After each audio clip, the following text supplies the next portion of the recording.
Hello everyone. इस video के माध्यम से हम लोग लेकर के आए हैं बैंक रिकॉन्सिलिएशन स्टेटमेंट, जिसको हम लोग शॉर्टकट में BRS भी कहते हैं। इसको स्टार्ट करने से पहले हमारे हाथों में रिटर्न नोट्स हैं और जिन लोगों को नोट्स लेना है हमारे टेलीग्राम चैनल से ऐड हो जाइए, वहाँ से आप इसको ले सकते हैं। BRS को स्टार्ट करने से पहले यानी कि बैंक रिकॉन्सिलिएशन स्टेटमेंट को स्टार्ट करने से पहले हम जो है आपको बैंक के बारे में कुछ बताना चाहते हैं। चलिए इसका थोड़ा सा हेल्प ले लेते हैं। और कहता है कि एक बिजनेसमैन जो होते हैं या एक बिजनेसमैन को छोड़ दीजिए, हर किसी के घर में, आप लोग के भी घर में बैंक अकाउंट जरूर होंगे। मे भी आप लोगों का भी होगा, अगर आप लोगों का नहीं है तो आपके फैमिली मेम्बर्स, फादर या मदर्स की भाई या बहन किसी न किसी का जरूर होगा, ठीक है ना। जब बैंक में अकाउंट होता है, ठीक है ना, तो बैंक में जब अकाउंट होता है तो बैंक से अकाउंट होल्डर को यानी कि अकाउंट होल्डर के नाम पर एक बुक मिलता है और उस बुक को हम लोग पासबुक कहते हैं। बात समझ में आ रहा है? बैंक से एक बुक मिलता है और उस बुक को हम लोग क्या कहते हैं? पासबुक कहते हैं, ठीक है ना। अब जो भी आप मनी डिपॉजिट करते हैं बैंक में और जो भी मनी बैंक से विथड्रॉ करते हैं तो सभी का रिकॉर्ड का ट्रांजैक्शंस जो होते हैं वो आपका पासबुक पर प्रिंट होता है ना। आपको बैंक में ये अलग बात होता है कि आपको बैंक में जाकर के उसको प्रिंट आउट करवाना पड़ता है, या तो फिर वहाँ पर बैंक में आपका एक मशीन लगा हुआ होता है जिस मशीन के माध्यम से आप अपना बारकोड, उसमें जो आपका पासबुक होता है उस पर बारकोड लगा होता है, बारकोड की मदद से आप स्वयं प्रिंट कर सकते हैं। वो जो होता है एक ऐसा स्टेटमेंट हम लोग उसको भी कर सकते हैं। पासबुक आपका एक स्टेटमेंट भी होता है, ठीक है ना। अब वो पासबुक के बारे में थोड़ा सा हम लोग देख लेते हैं। तो पासबुक क्या होता है? कहता है कि it is an statement of account. यह जो होता है आपके अकाउंट का एक स्टेटमेंट होता है। अगर हर एक बैंक का पासबुक का फ्रंट पेज देखिएगा, ठीक है ना, स्टार्टिंग पेज, पहला पेज देखिएगा, तो उस बैंक का पहला पेज, पासबुक का पहला पेज में आपको क्या मिलता है? वो अलग अलग बैंकों का अलग अलग तरीका हो सकता है, लेकिन जनरली जितने अलग अलग बैंकों का अलग अलग तरीका हो सकता है। कुछ बैंक का पासबुक जो होता है वो हॉरिजॉन्टल लंबा होता है, ठीक है ना। कुछ बैंक का पासबुक लंबा होता है जबकि कुछ बैंक का पासबुक चौड़ा होता है, ठीक है ना। अब वो किसी भी टाइप्स का हो उससे कोई फर्क नहीं पड़ता, लेकिन फर्स्ट पेज अगर पासबुक का देखिएगा तो उसमें आपको सबसे पहले या तो बैंक का इंफॉर्मेशन मिलेगा, ठीक है ना, और या तो आपको जो है जैसे कि स्टेट बैंक ऑफ इंडिया में अगर चलिएगा तो आपका A साइज के होते हैं, यानी कि चौड़ाई आपका बैंक ऑफ इंडिया का पासबुक का ज़्यादा होता है और ये लंबाई आपका कम होता है। अगर आप देखिएगा बैंक ऑफ इंडिया का स्टेटमेंट, ये पासबुक का फ्रंट पेज, तो ये साइड, पहला जो साइड आपको दिखाई देंगे, ठीक है ना, वो दो हिस्सों में आपका डिवाइड होता है पासबुक, एक इधर और एक लेफ्ट साइड। तो आप जो है लेफ्ट साइड, सॉरी ये लेफ्ट साइड और ये राइट साइड, तो लेफ्ट साइड आप देखिएगा तो इधर आपका फुल इंफॉर्मेशन रहता है और राइट साइड देखिएगा तो आपके बैंक का इंफॉर्मेशन होता है, ठीक है ना।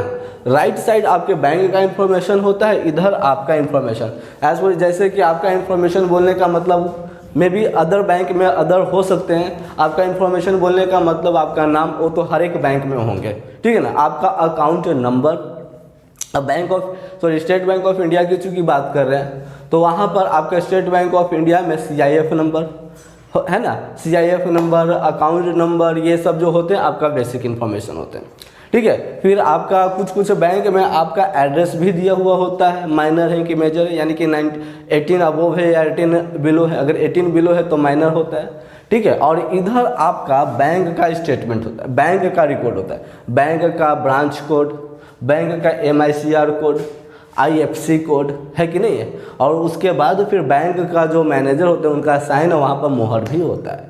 तो इस टाइप्स का आपका बैंक का पासबुक होता है। तो खैर हम यहाँ पर पासबुक के बारे में हम नहीं बता रहे, तो पासबुक के बारे में आपका पूरा जान लेते, लेकिन यहाँ पर जो है एक आपके बात की नहीं है, आप लोग के बात की नहीं है। यहाँ पर हम बात करेंगे बिजनेसमैन को लेकर के। चूँकि आप लोग जानते हैं कि बिजनेस के नाम पर, फर्म के नाम पर भी एक बैंक में करेंट अकाउंट खोला जाता है, ठीक है ना। तो ये टॉपिक जो है उससे रिलेटेड है, बैंक रिकॉन्सिलिएशन स्टेटमेंट। अब यहाँ पर रिकॉन्सिलिएशन शब्द जो है उसको समझते हैं। तो रिकॉन्सिलिएशन शब्द का मतलब होता है समाधान करना, समाधान करना, डिफरेंसेस को डिटरमाइन करना। बस समझ में आया? डिफरेंसेस को डिटरमाइन करना रिकॉन्सिलिएशन कहलाता है। तो आइएगा, इसको स्टार्ट करने से पहले एक बात देखिएगा, आप लोगों ने कैश बुक पढ़ा है, पढ़ा है कि नहीं, कैश बुक क्या होता है। जो लोगों ने कैश बुक नहीं पढ़ा है तो हमने कैश बुक पर पूरा वीडियो बना करके रखे हैं, वो हम आप लोग देख लीजिए, ठीक है ना। आप सिंपली अपना हमारा जो कोचिंग का जो नाम है डीवी कॉमर्स क्लासेस, आप यूट्यूब पर सर्च करिए और उसके बाद प्लेलिस्ट चेक करिए, वहाँ पर आपको स्पेशल पर्पस कैश बुक मिल जाएंगे, ठीक है ना। तो कैश बुक में आप लोगों ने पढ़ा है कि कैश बुक कई तरह के होते हैं, है कि नहीं है।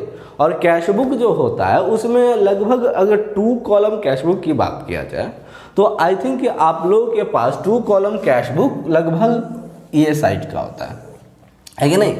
ये आपका कैश अमाउंट होता है, ये बैंक अमाउंट होता है। सिमिलरली इधर से भी आपका ये कैश अमाउंट होता है और ये बैंक अमाउंट होता है, ठीक है ना। ये डेबिट साइड होता है और ये आपका क्रेडिट साइड, ये कैश अमाउंट और ये बैंक अमाउंट, ठीक है ना। इधर से भी ये कैश अमाउंट और ये आपका बैंक अमाउंट। अब आपको देखना है, आप लोग जानते हैं कि खुद देखिए एक बिजनेसमैन के लिए क्या होता है कि बिजनेसमैन के लिए ये कैश बुक भी मेंटेन करता है और बैंक कॉलम भी मेंटेन करता है। तो आपको खुद सोचने वाली बात है, ठीक है ना। बिजनेस पर्पस में अगर बात करिएगा तो अगर आप किसी को चेक के माध्यम से पेमेंट किए तो क्योंकि वो ट्रांजैक्शन कंप्लीट होंगे आपका बैंक से, ठीक है ना। अगर आप ही को चेक मिला तो यानी कि आपको चेक मिला है तो इसके लिए जर्नल एंट्री आप लोग क्या करते हैं। अगर आपको चेक मिला है तो रिसीवर द डेबिट, है ना, रिसीवर द डेबिट। अगर आपको चेक मिला है तो आप रिसीवर हैं, अगर आप रिसीवर हैं तो आप लिखिएगा बैंक अकाउंट डेबिट टू जो दिया है ना। तो देने वाला मान के चलिए कि ABC, तो टू ABC अकाउंट, ठीक है ना। चूँकि आपका बैंक जो है डेबिट में है इसलिए डेबिट साइड लिखते हैं, बैंक शब्द जो है आपका डेबिट में इसलिए डेबिट साइड लिखते हैं, ठीक है ना। सपोज दैट अमाउंट जो हो गए हमारा ये x हो गए, ठीक है ना। तो आपका अमाउंट जो हो गए ये हो गए तो आप इसमें लिखिएगा, लिखिएगा कि नहीं लिखिएगा, इसमें लिखिएगा। अब आपके पास आप जानते हैं कि आपका जो कैश होता है यानी कि बैंक का कॉलम जो हो गया वो आपके पास क्या है, आपके लिए वो क्या कहलाएगा, असेट हो जाएगा। क्या हो जाएगा, असेट, संपत्ति, ठीक है ना। लेकिन आप यही पैसा को अब आप बैंक में जाकर के जमा कर दें, बैंक में जमा कर दें तो बैंक देखिए अगर आपको मिलता है पैसा तो आप लिखते हैं डेबिट साइड, है कि नहीं। और अगर बैंक को पैसा मिलेगा, सपोज डैट ये बैंक के लिए कॉलम है, ठीक है ना। तो अगर बैंक को पैसा मिलेगा, आपको पैसा मिलेगा तो डेबिट साइड और बैंक को पैसा मिलेगा तो क्रेडिट साइड। बात समझ में आया, बैंक को पैसा मिलेगा तो क्रेडिट साइड, ठीक है ना। इट मीन्स आपने क्या किया, आपको पैसा मिला है तो रिसीवर है तो डेबिट में किए हैं और आप जो है बैंक को दे रहे हैं ना तो आप क्रेडिट में लिखिएगा, है कि नहीं। तो देखिएगा अगर आप बैंक में इस बात पर ध्यान रखिएगा, अगर आपको पैसा मिलता है तो डेबिट साइड और बैंक में पैसा मिलता है तो बैंक को मिलता है तो क्रेडिट साइड। इसलिए तो कारण है ना, बैंक को पैसा मिलता है तो क्रेडिट साइड, इसीलिए तो कारण है कि वीडियो का सबसे पहला वीडियो इस जो आप चैनल देख रहे हैं इसका सबसे पहला वीडियो जब हमने लेसन 10 के बारे में बताया था, ठीक है ना, लेसन 10 के बारे में बताया तो उसमें बताया था कि जब हम लोग बैंक में पैसा जमा करते हैं तो आपके मोबाइल पर मैसेज आता है your account has been credited. Similarly अगर आप बैंक में पैसा डिपॉजिट करते हैं तो वो क्रेडिट होता है, ठीक है ना। और आपका जो है अगर आपको मिलता है तो वो डेबिट होता है।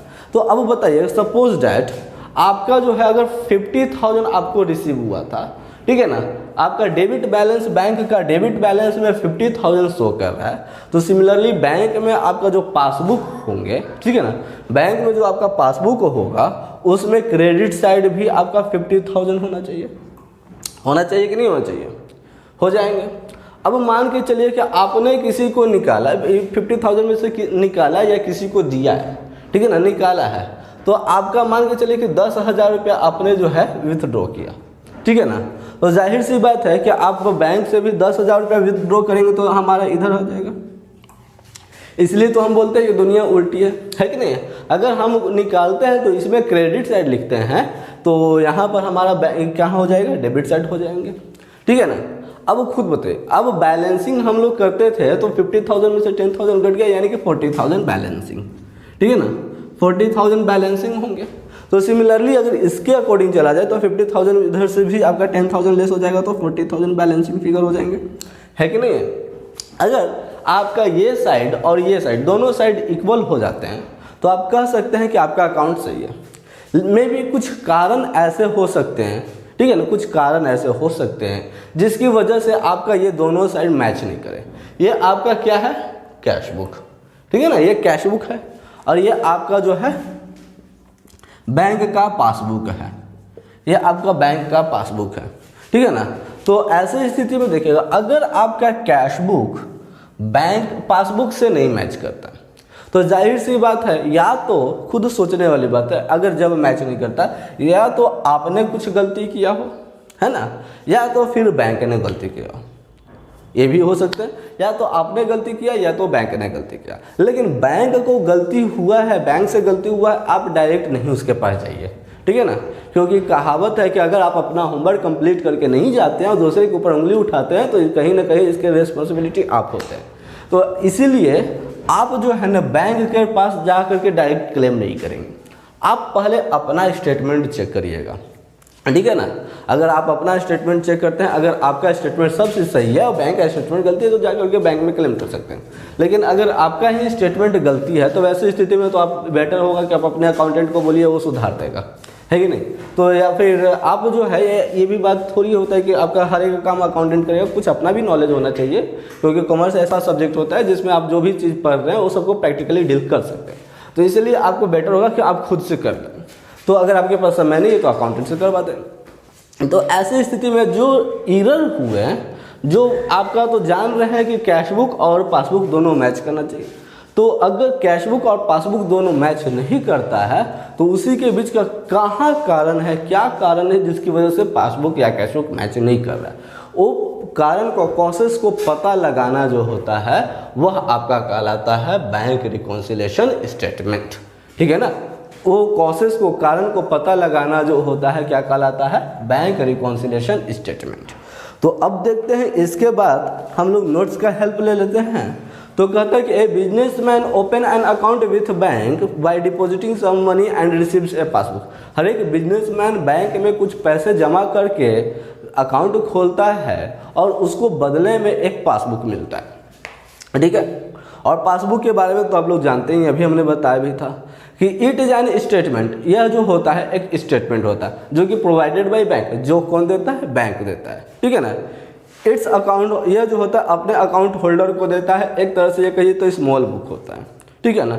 ये पासबुक कौन कौन से बैंकों के लिए मिलता है आपको, तो लगभग सभी प्रकार के बैंकों के लिए मिलता है, सभी तरह के अकाउंटों के लिए मिलता है, जैसे कि saving account, current account, fixed deposit account, recurring deposit account जिसको आरडी भी कहते हैं, और तरह तरह के अकाउंट होते हैं, वेरियस टाइप्स ऑफ अकाउंट होते हैं, और सभी के लिए आपको पासबुक मिलता है, ठीक है ना।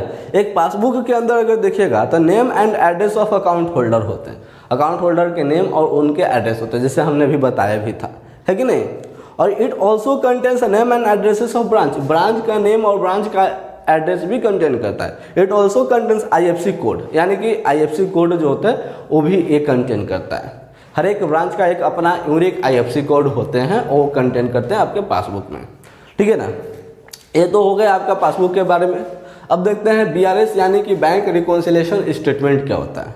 तो इट इज एन स्टेटमेंट, यह जो होता है एक स्टेटमेंट होता है that reconcile the bank balance in the book of organisation, जो क्या करता है, आपका जो है बुक, ऑर्गेनाइजेशन का बुक यानी कि कैश बुक में से समाधान निकालने के लिए मदद करता है। इट इज़ प्रिपेयर्ड, अब इसको बनाया कब जा सकता है, बैंक रिकॉन्सिलिएशन स्टेटमेंट को। देखिए बनाने का मतलब क्या हो गया, अगर आपके बीच में दोनों कैश बुक और पासबुक के बीच में अगर डिफरेंसेस है तो जाहिर सी बात है कि आप जो है, हमने बताया कि आप डायरेक्ट उसके पास जाइएगा, बैंक में नहीं जाइएगा। आप जो है पहले उसको डिटरमाइन करने का प्रयास करिए कि आप कहाँ पर त्रुटि किए हैं। अब अगर सपोज डैट कहीं ना कहीं तो त्रुटि हुआ होगा, अगर आपने कहीं त्रुटि किया होगा तो विथ फॉर ए प्रूफ, अगर प्रूफ के लिए आप उसको एक जगह से नोट डाउन कर लीजिए, है ना। एक तरह से आप अलग से अकाउंट बना लीजिए और वही अकाउंट जो होता है ना BRS कहलाता है, ठीक है ना। तो ये कब बनाया जा सकता है, आप पीरियोडिकली बना सकते हैं, कभी भी बना सकते हैं। जैसे कि हो सकता है मे बी आप इसको बना सकते हैं मंथ के अंत में या तो क्वार्टरली के अंत में, कभी भी बना सकते हैं, ठीक है ना। कोई दिक्कत है, कोई दिक्कत नहीं होना चाहिए, ठीक है ना। अब अगर आप जो है पाटिल के अनुसार चलिएगा, एक बहुत बड़े ऑथर हैं जो डिफाइन किए हैं BRS को, यानी कि बैंक रिकॉन्सिलिएशन स्टेटमेंट को। पाटिल ने बोला है कि bank reconciliation statement is a statement prepared mainly to reconcile the difference between bank balance shown by cash book and passbook. कहता है कि पाटिल के अनुसार अगर चलिएगा तो बैंक रिकॉन्सिलेशन स्टेटमेंट एक ऐसा स्टेटमेंट होता है जो आपका कैश बुक और बैंक पासबुक के अमाउंट के डिफरेंस को जो डिफरेंस होते हैं ना उसको डिटरमाइन करने में हेल्प करता है। कोई दिक्कत? बैंक रिकॉन्सिलेशन क्या होता है? कोई दिक्कत? ये कौन बनाते हैं? कोई दिक्कत? ये कैसे बनाया जाता है अभी हम बताने वाले हैं। या कब बनाया जा सकते हैं? At periodical interval of time. आप कभी भी बना सकते हैं, मंथली बनाइए, त्रिमाही बनाइए, 6 माही बनाइए, साल भर में बनाइए, है ना। मंथली या तो फिर क्वार्टरली या हाफ ईयरली या एनुअली बनाइए, लेकिन जितना कम पीरियड में बनाइए उतना ज़्यादा बेटर होंगे, क्योंकि अब 1 साल के बाद बनेगा तो 1 साल में काफ़ी त्रुटि हो जाएगा। इसलिए आपको बेटर है कि 3 मंथ्स या फिर मंथली बनाइए, ठीक है ना। अब हम लोग बैंक रिकॉन्सिलेशन स्टेटमेंट का फीचर्स देखते हैं, विशेषता क्या होंगे, ठीक है। तो चलिए हम लोग यहाँ पर हेडिंग डाल देते हैं फीचर्स। बैंक रिकॉन्सिलेशन स्टेटमेंट्स का फीचर्स क्या होगा? विशेषता। तो देखिए कहता है कि it is prepared to reconcile the difference between cash book and passbook. इसका उपयोग जो होता है आपका कैश बुक और पासबुक में त्रुटियों को पता लगाना होता है कि नहीं है। इट इज प्रिपेयर्ड पीरियडिकली, इसको हम लोग पीरियडिकली बनाते हैं, जैसे कि एंड ऑफ एवरी मंथ, हर एक महीना के अंत में, या तो एवरी क्वार्टरली, या तो हर एक तिमाही के अंत में, 6 माही के अंत में, या तो 9 माही के अंत में, या तो साल भर के अंत में, ठीक है ना। कभी भी इसको बना सकते हैं। ऐसा नहीं होता है कि हमको साल भर के अंत में बनाना है, 6 महीना के अंत में बनाना है। ये आपके ऊपर डिपेंड करता है, फर्म के ऊपर डिपेंड करता है कि कब बनाएगा। This statement is prepared by customer not by banker. हाँ, ये स्टेटमेंट जो आप बनाइएगा वो स्टेटमेंट को कौन बनाएगा? बैंकर नहीं बनाएगा, कस्टमर ही बनाएगा, यानी कि फर्म का ऑनर बनाएंगे, या ऑनर बनाएंगे या तो फिर उसका अकाउंटेंट बनाएंगे, ठीक है। It is just a procedure to prove cash book balance. यह जो है कोई एग्जैक्टली आपको कुछ इस पर नहीं कर सकते, आप अपना कैश बुक को स्टेटमेंट जो भी आपका है उसको प्रूफ करने के लिए एक एविडेंस के रूप में इसको उपयोग कर सकते हैं। It is neither part of journal nor ledger. यह जो है जर्नल का हिस्सा भी नहीं है, जर्नल का हिस्सा नहीं ना तो लेजर का है, क्योंकि जर्नल और लेजर आपका कंपलसरी होता है। जर्नल को हम लोग सेकेंडरी करते हैं जबकि आपको लेजर को प्राइमरी करते हैं, है कि नहीं। लेकिन ये उसका हिस्सा नहीं है। हर एक बिजनेसमैन को आप लोग जानते हैं कि हर एक बिजनेसमैन को जो होता है जर्नल और लेजर बनाना चाहिए, लेकिन ये ज़रूरी नहीं है। ये ज़रूरी जो नहीं है कि कंपलसरी नहीं बनाना है, लेकिन आप अपने आप को सेटिस्फाई रखना चाहते हैं कि चलो भाई मेरा द्वारा जो भी काम हो रहा है वो 100% सही है, तो it is better to make, बना सकते हैं। अब सोचने वाली बात है कि why we should prepare BRS। हम लोगों को बैंक रिकॉन्सिलेशन स्टेटमेंट क्यों बनाना चाहिए, एक बिजनेसमैन को क्यों बनाना चाहिए, क्या इसका ज़रूरत है, महत्व है क्या, वाई इट इज़ प्रिपेयर्ड, ठीक है ना। नीड या इम्पोर्टेंस देखते हैं, यानी कि अब हम लोग क्या देखेंगे, नीड और इम्पोर्टेंस, ठीक है ना, इम्पोर्टेंस। चलिएगा तो देखते हैं नीड या इम्पोर्टेंस। कहता है कि it helps the customer to check the accuracy of entry of bank transaction made in cash book. कहता है कि हमने कैश बुक में जो बैंक का ट्रांजैक्शन को रिकॉर्ड किया है, इसको चेक करने में कितना मेरा लिखा हुआ इसमें सही है, उसको चेक करने में हमारा जो है BRS मदद करता है, ठीक है ना। हमने इसमें जो लिखा है वो कितना हद तक में हमारा सही है, उसको रिकंसिडर करने में हमारा बैंक जो होता, हमारा जो होता है BRS जो होता है वह हेल्प करता है। The presentation of BRS is regular और इंटरवल। इसका जो हम लोग प्रेजेंटेशन होता है वह या तो रेगुलर कर सकते हैं या तो इंटरवल ऑफ टाइम कर सकते हैं, है कि नहीं। It helps to detect any mistake in cash book. अगर बताइए कि कैश बुक या पासबुक में कहीं भी गलती रहा तो अब गलती को आप नज़रअंदाज कर देते हैं तो आने वाले समय में काफ़ी दिक्कत होंगे। तो या तो अगर आपका कैश बुक या तो फिर आपका पासबुक है BRS बनाइएगा तो आपको तो मालूम चल जाएगा कि कहाँ पर त्रुटि है, और जब त्रुटि मालूम चल जाएगा, अगर आपसे त्रुटि हुआ होगा तो आप अपने आप को उसके सुधार सकते हैं उस त्रुटि को, और अगर आपका बैंक से कोई गलती हुआ होगा तो बैंक का जो बैंक मेंबर होंगे वो समय रहते हुए उस त्रुटि को सुधार सकते हैं, ठीक है नहीं है। It helps in detection of delay in clearance of cheque. कभी कभी क्या होता है, मोस्ट ऑफनली ये जो त्रुटियां होता है चेक की वजह से होता है, बस समझ में आया। ये जो त्रुटियां जो होता है, डिफरेंसेस जो होते हैं, वह चेक की वजह से होता है। तो उसको हम लोग क्या कर सकते हैं, डिले कितना लेट हो रहा है, कभी कभी क्या होता है चेक जो होता है ना, क्रॉस चेक तुरंत एक्सचेंज नहीं होता, उसमें काफ़ी टाइम भी लग जाते हैं। तो ऐसी स्थिति में हमारा BRS जो होता है, कैशबुक और बैंक पासबुक दोनों मैच नहीं कर पाएगा। तो ऐसी स्थिति में हम लोग को BRS बनाने पड़ जाएगा, ठीक है ना। फिर आगे देखते हैं, तो it's so actual bank balance that is easily available for use और bank overdraft that actually exist. अगर ये हमारा बन जाता है ना, तो अगर ये सब सही रहता है तो कोई तो झंझट है ही नहीं, है कि नहीं। एक्चुअल बैंक बैलेंस हमारा शो करता है, ठीक है ना। ये एक्चुअल हमारा बैंक बैलेंस जो होता है वो रिप्रेजेंट करता है। कोई दिक्कत नहीं। तो अब हम लोग देखते हैं कॉसेस, कारण, ठीक है ना। क्या कारण हो सकता है जिसकी वजह से हमारा कैशबुक और पासबुक मैच ना करेगा, ठीक है ना। कभी क्या कारण हो सकता है जिसमें कैशबुक और पासबुक हमारा मैच नहीं करेगा, वो कॉसेस को अब हम लोग देखते हैं। तो कहता है कि हमने आपको मोस्ट ऑफनली बताया है कि चेक की वजह से।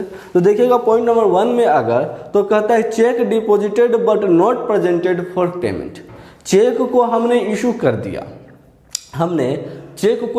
दिया, तो खुद सोचिएगा कि चेक को इशू किए हैं लेकिन नॉट प्रेजेंटेड फॉर पेमेंट, हमने उसको पेमेंट के लिए प्रेजेंट नहीं किए हैं, हमने उसको पेमेंट करने के लिए प्रेजेंट नहीं किए। तो अब यहाँ पर अगर देखिएगा, तो आपने चेक को इशू कर दिया, तो इट मीन्स ऑटोमेटिकली आपका बैंक का कॉलम इंक्रीज करेगा, है कि नहीं, जिसकी वजह से आपका पासबुक का कॉलम इंक्रीज करेंगे और कैशबुक आपका इंक्रीज नहीं करेगा, है कि नहीं। ये कॉसेस हो सकते हैं। अगर आपने चेक को इशू किया है लेकिन उसको प्रेजेंट नहीं किया है, तो आपका बैंक कॉलम इंक्रीज कर जाएगा, यानी कि पासबुक आपका इंक्रीज करेगा और आपका कैशबुक डिक्रीज करेगा। यानी कि अगर आपने जो है चेक को इशू किया है लेकिन प्रेजेंट नहीं किया है, तो इसका क्या प्रभाव पड़ेगा। The effect is that the passbook will show higher balance than the cashbook. Passbook जो होंगे वो कैशबुक से ज़्यादा दाम दिखाएंगे, ज़्यादा हायर दिखाएंगे, है कि नहीं है। अब सेकेंड पॉइंट देखते हैं, तो चेक या तो ड्राफ्ट या तो बिल ऑफ एक्सचेंज, जो कि हमारा पिछला वीडियो था, ठीक है ना। तो BRS को अगर deposit but not yet collected, bank में हमने जमा कर दिया, ठीक है ना, बैंक को हमने जमा कर दिया है लेकिन हमने जो है उसको कलेक्ट नहीं किया, क्योंकि उसको हमने बैंक में जमा कर दिया, उसको कलेक्ट नहीं किया है, तो ऑटोमेटिकली हमारा कैशबुक तो इंक्रीज क्या होगा, है कि नहीं। कैशबुक इंक्रीज क्या होगा, लेकिन कलेक्ट आखिर होगा तभी तो हमारा बैंक का पासबुक पर प्रिंट हो जाएगा ना, लेकिन उस पर हम लोग प्रिंट नहीं हुआ, तो ऑटोमेटिकली अब देखिएगा पहला केस में हमने क्या देखा कि हमने cheque deposited but not yet collected, यही था ना, cheque issued but not yet presented for payment. Cheque को इशू किए थे, तो चेक को जब हमने इशू किया था तो हमारा बैंक कॉलम तो इंक्रीज किया होगा ना, बैंक कॉलम तो इंक्रीज किया होगा, लेकिन पासबुक में थोड़ी इंक्रीज किया होगा। पासबुक में जब तक कलेक्ट हो जाएगा तब ना डिक्रीज हो जाएगा। तो ऐसी स्थिति में क्या होगा, आपका जो है बैंक, अगर कैशबुक में अगर चलिएगा तो आपका कैशबुक में बैंक वाला कॉलम इंक्रीज करेगा और कैश वाला कॉलम जो है डिक्रीज करेगा। अभी हमने यहाँ पर देखा है कि चेक इशूड या चेक पेड या bill of exchange paid deposited but not eight credited या कलेक्टेड, ठीक है। हमने क्या किया है, चेक को या फिर बिल ऑफ एक्सचेंज को बैंक में डिपॉजिट कर दिया, तो बैंक को डिपॉजिट कर दिया है, तो ऐसी स्थिति में हम लोगों के पास क्या होगा, अगर बैंक को डिपॉजिट कर दिया है तो कैश का कॉलम तो ऑटोमेटिकली ज़्यादा बढ़ जाएगा। अब कैश हमने आखिर उसको कलेक्ट किया तो कैश को कॉलम में तो हम दिखाएंगे ना उसको, लेकिन बैंक का पासबुक में थोड़ी अभी आएगा, क्योंकि बैंक का पासबुक में जब वो पैसा जो है जब कलेक्ट हो जाएंगे तब ना पासबुक पर प्रिंट होंगे। तो ऐसी स्थिति में आपका कैशबुक जो है वह इंक्रीज करेगा। यानी कि अगर आपका जो है केस 1 देखे हमने कि check issued but not presented for payment, ऐसी स्थिति में आपका पासबुक इंक्रीज करेगा, लेकिन check deposited but not yet collected की स्थिति में आपका कैशबुक इंक्रीज करेगा, ठीक है। अगर थर्ड केस देखते हैं, तो चेक या bill receivable deposited for collection but dishonoured. अब हमने चेक या फिर बिल ऑफ एक्सचेंज को बैंक में जमा किया था कलेक्ट करने के लिए और वो डिजोनर हो गया, अप्रतिष्ठा हो गया। तो ऐसी स्थिति में अगर आप देखिएगा तो आपका क्या होगा, ठीक वही बात हो गया जिस तरह की आपके पॉइंट नंबर 2, जब हमने डिपॉजिट किया है तो ऑटोमेटिकली हमारा कैश तो दिखाएंगे। अब यहाँ तो डिजोनर हो गया, तो अप्रतिष्ठा हो गया, बेकार हो गया, तो यहाँ पासबुक पर थोड़ी उसका प्रिंट होगा, यानी कि पासबुक कम हो जाएगा, कैशबुक आपका इंक्रीज हो जाएगा, ठीक है ना। कैश बुक आपका इंक्रीज करेगा और पासबुक डिक्रीज कर जाएगा। अब अगर फोर्थ पॉइंट की तरफ चलते हैं तो interest allowed by the banker but not intimated to the customer. कहता है कि इंटरेस्ट जो है हमने क्रेडिट कर दिया लेकिन कस्टमर के बैंक में अभी सेटलमेंट उसका नहीं हुआ, तो ऐसी स्थिति में क्या होगा, आपका कैश बुक जो है वह कम हो जाएगा क्योंकि आपका इंटरेस्ट और इनिमेट हो गया। क्या अगर इंटरेस्ट आपको मिल गया तो जाहिर सी बात है कि वो बैंक में तो दिखा देंगे, है कि नहीं, बैंक में दिखा देंगे। तो बैंक में दिखा देंगे तो बैंक का यानी कि पासबुक जो है बैंक कर्मी क्या दिखाएगा, अपना जब इंटरेस्ट दिया अलाउ किया है तो बैंक में दिखाएगा ना, तो पासबुक आपका इंक्रीज कर जाएगा, कैश बुक जो है आपका डिक्रीज कर जाएगा। अब आगे देखते हैं interest charge by the bank, interest charge by the bank on overdraft but not recorded in cash book. कहता है कि बैंक जो है इंटरेस्ट जो है, हम बैंक ने इंटरेस्ट को चार्ज किया, इंटरेस्ट चार्ज किया है लेकिन हमने अभी उसको जो है कैश बुक में नहीं दिखाया है। तो ऐसी स्थिति में क्या होगा, आपका जो है जो ऐसी स्थिति में बैंक ने इंटरेस्ट चार्ज किया है तो खुद सोचिएगा कि आपका जो बैंक ने इंटरेस्ट लिया है आपसे, तो इसका मतलब कि बैंक का पासबुक आपका डिक्रीज करेगा, है कि नहीं, बैंक का पासबुक डिक्रीज करेगा और कैश बुक इंक्रीज कर जाएगा, है कि नहीं है। इसी तरह से और बहुत सारे पॉइंट हो सकते हैं, बहुत सारे कॉसेस हो सकते हैं। एज फॉर एग्जांपल आपका कॉसेस हो गया receipt of cheque unrecorded in the cash book, या direct payment made by the bank, interest and dividend collected by the bank, credit transfer हो जाएंगे, या तो फिर cheque entered into cash book but not send into bank, या फिर error and omission in cash book. बहुत सारे ऐसे कारण हो सकते हैं, रीजंस हो सकते हैं जिसकी वजह से आपका जो है कैश बुक और पासबुक मैच नहीं करे, ठीक है ना। और अदर रीज़न और कुछ दूसरे भी हो सकते हैं जैसे कि cheque deposited in the bank but omitted to be recorded in the cash book, यानी कि कहने का मतलब कि चेक को हमने बैंक में जमा किया लेकिन अपना कैश बुक में लिखना भूल गए, ठीक है। Cheque issued but not recorded in the cash book, cheque को हमने इशू किया है लेकिन उसको हमने कैश बुक में रिकॉर्ड नहीं किया, यह भी हो सकता है। Error and omission in the passbook, आपका पासबुक में एरर त्रुटि हो सकता है जिसकी वजह से हमने जो है आपका पासबुक, या फिर एरर आपका पासबुक में कोई त्रुटि होगा जिसकी वजह से आपका कैश बुक मैच नहीं करेगा, ठीक है ना। ये सब कुछ कारण हो सकते हैं जिसकी वजह से आपका जो है कैश बुक और बैंक कॉलम जो है वह मैच नहीं कर पाएंगे, ठीक है ना। तो अब जो है हम लोगों ने अभी तक हम लोगों ने देखा है ये पासबुक क्या होता है, ठीक है ना, पासबुक क्या होता है, बैंक रिकॉन्सिलिएशन स्टेटमेंट क्या होता है, फीचर्स उसके क्या क्या होते हैं, क्यों हम लोग बनाते हैं, नीड क्या है, इम्पोर्टेंस उसका क्या होता है, कॉसेस कारण क्या होते हैं,